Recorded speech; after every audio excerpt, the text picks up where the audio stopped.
Howdy howdy, and welcome back to Let's Play Legend of Zelda, A Link to the Past. I'm Pico, and I am tired of saying all those fours, so I'm not going to do it anymore, because that's annoying to me, and probably annoying to everyone else, because it sucks. So, anyway, we're about to talk to Shalarsh here, and I used to think he was wearing like a cowboy hat, but I actually just now realized that that's his bald head, which is awesome. But yeah, I used to think it was a cowboy hat. But anyway, let's talk to him. I am indeed Shalarsh, the village elder and a descendant of the 7 wise men. Oh really, Pico? I'm surprised a young man like you is searching for the Sword of Evil's Bane. Not just anyone can use that weapon. Legends say only the hero who has won the 3 pendants can wield the sword. Do you really want to find it? Duh. Good. As a test, can you retrieve the Pendant of Courage from the East Palace? If you bring it here, I will tell you more of the legend and give you a magical artifact that we really want. Now go forward to the palace. Okay. First, take a pot in the face. Alright.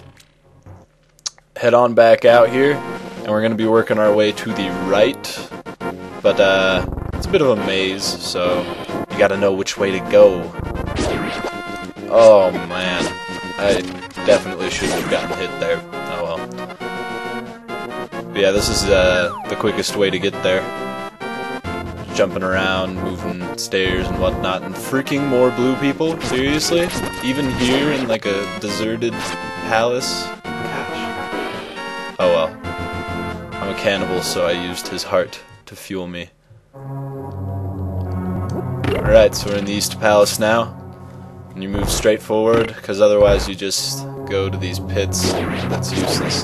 These tentacle things only drop rupees if they drop anything. Even drop up to 20 rupees, it's completely random. But, yeah, they tricked me. They never drop anything else besides that. But, dodge the cannonballs and work your way back around here. And there's actually a treasure chest and a bunch of pots with rupees in them.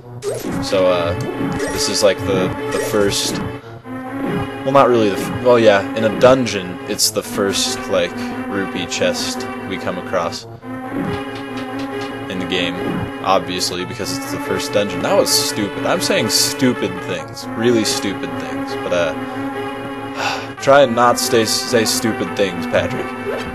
This is the main room, and right now we're on the upper level, but we'll work our way around eventually. But since I'm 100%ing this game, I am going over here, kind of out of the way to get a certain object. And that object is the freaking map! You can use it to see your current position in the rest of the dungeon. Press X. So basically you press X, that's Y. Press X. There we go. And that's the map right there. Coolio. I think I used to play this on a ROM. I'm not sure if it was this game or the Parallel Worlds game. Parallel Worlds game doesn't have a map, so it had to have been this game. I played a ROM of this game, and every time you accidentally press the map button, the game would freeze. And I did that all the time, and it was the worst thing in the world. So luckily this version's better. But yeah, we're working our way to the left side, and I just killed a skeleton completely randomly. That was 100% luck.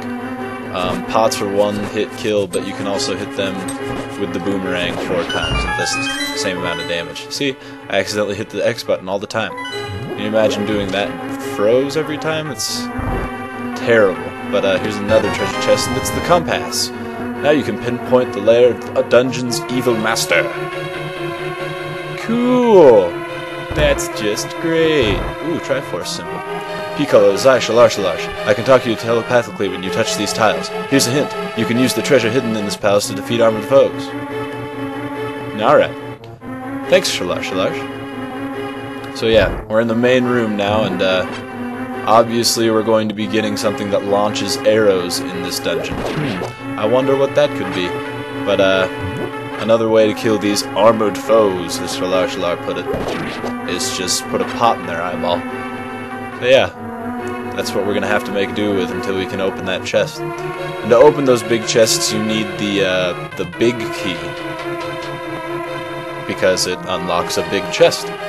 So, yeah, we need to go around and find that, and more than likely, the big key and the bow will also aid us in getting to the evil master of pain and sorrow's lair, or whatever they called it.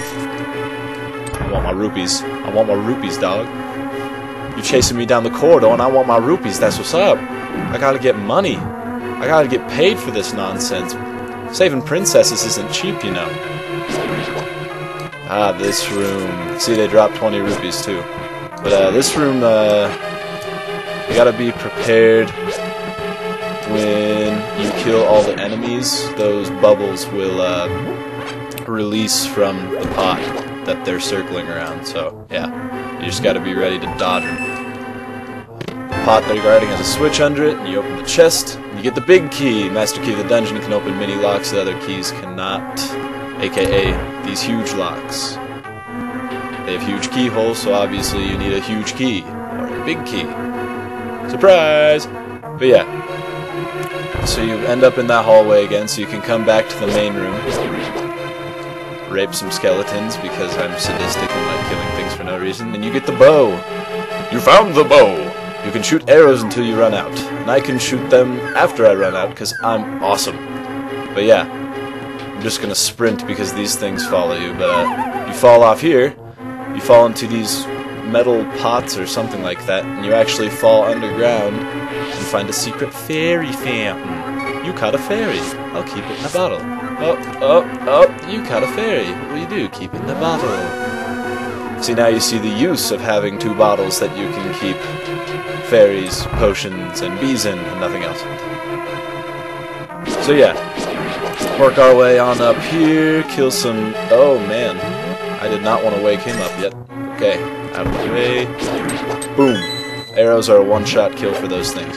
On the left side is the door you want to go through to progress, but if you go to the right here, you can actually fall down and collect a buttload of rupees, but you have to watch out for the bubbles because they're bastards. Yeah, those rupee pits, collecting the rupees, it's kind of off, so you have to kind of move around to make sure you pick them all up. Like, it's not... I don't know how to explain it, but it's harder to pick up rupees that are in pits like that than it is to pick up rupees that are just dropped by enemies, but it really doesn't make much of a difference as long as you can dodge bubbles effectively. There's a switch under every single one of these armored foes, but the bottom one is the only one you need. And in this room, the top left switch is the only one that opens the door, so you can just go straight to that. Take out the skeletons with my pots. Oh, missed him. Use the arrow. And these red ones take 2 arrows, actually, which really doesn't make much of a difference, but that's what they do. Oh snap! I've never done that before, actually. That was pretty cool. Oh man. I don't think you can wake one up at a time of these. No, you have to do them both. Because I'm scared. I want to fight one. Arrow in your eye? There's a Visene for that. That'll be a good video title. That's what I'll call the title of part 3. There's a Visene for that. And then this is the boss room. So obviously, I gotta wait for him to wake up. Obviously, you're going to be using the item you got in the dungeon against the boss. Each one takes 3 arrows, so just pump them full. Eventually, all of them will die, but the last one will take not take more, but it'll become red and then try and stomp directly on you. But if you get behind it and just shoot arrows as it tries to hit you, then it's no big deal, and we just beat the dungeon! Palace number 1 complete, Pendant of Courage achieved. And now we can work our way to Shalar and get that magical artifact. You won the Pendant of Courage! Take it to Shalar. 2 pendants remain! And full magic power, that's what's up! Now we can use our useless lamp more. But yeah, I'm gonna go down and talk to Shalar real quick, and that'll have to be the end of the video because we're at 10 minutes. Speaking of which, by the way, I'm trying out a new sound recorder, so hopefully this one doesn't glitch or anything. So I have about a minute left in this recording. Oh, you got the Pendant of Courage!